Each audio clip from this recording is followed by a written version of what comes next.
Hello guys, কেমন আছো সবাই? আশা করছি সবাই ভালো আছো, আমি ভালো আছি। চলে আসলাম একটা ছোট্ট মিনি ব্লগ নিয়ে। সেদিনটা একটা ছোট্ট কাজ নিয়ে বেরিয়েছিলাম, মাঝপথে জানতে পারলাম যে আমার কাজটা হবে না সেদিন। তো আর কি করার, আমি আর আমার ফ্রেন্ডকে বললাম তাহলে চল আমাকে একটু ঘুরিয়েই নিয়ে আয়। বেরিয়ে গেছি যখন, মুখটা নাহলে খারাপ হয়ে যাবে। তো বেরোলাম, বেসিক্যালি এত খিদে পেয়েছিল যে আমি ওকে বললাম চলো কাকিমার ডিম টোস্ট বানায়, ওখান থেকে খেয়ে আসি। তো বললো ঠিক আছে চল। তারপর আর কি আমাদের সুন্দর হাজারদুয়ারি প্যালেসের ভিউ দেখতে দেখতে দেখতে দেখতে আমরা চললাম। এই যে চলে এলো আমাদের হোটেল। আর এত গরম, এত রোদ, ভাই সাব, এত ভিড় হাজারদুয়ারিতে, আর আমি তো অবাক।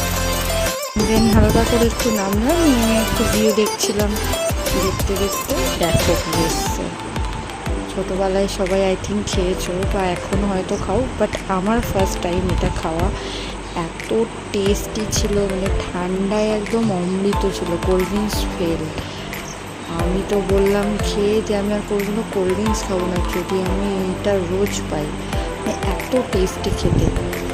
আমি ছোটোবেলায় সত্যি কথা বলতে এরকম খাইনি।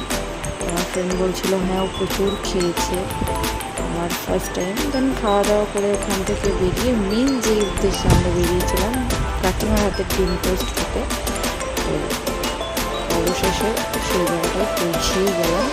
দেখো গরম গরম ডিম টোস্ট চলে এসেছে। খাওয়া দাওয়া করে নিই, পেটটাও শান্তি করে নিই।